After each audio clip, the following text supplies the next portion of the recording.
নিষ্পত্তি করা হবে।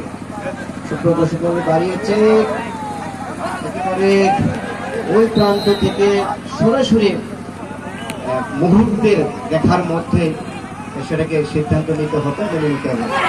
ঠিক হয়েছিল, ঠিক হয়েছে, একেবারে পেনাল্টি বক্সের ভিতরে গোল দিয়েছিল, সেখানে গোলরক্ষক তার বিশ্বস্ত হাত দিয়ে সেটাকে প্রতিহত করতে, দলকে বিপদ মুক্ত করতে সক্ষম হচ্ছে। আক্রমণে যাওয়ার চেষ্টা করছে এই মুহূর্তে পেনাল্টি বক্সের ঠিক কাছাকাছি জায়গা, দেখা যায় দ্রুত বাম পায়ে কিক হবে, এটা আচমকা দূরপাল্লার ভাবে কামনা করে।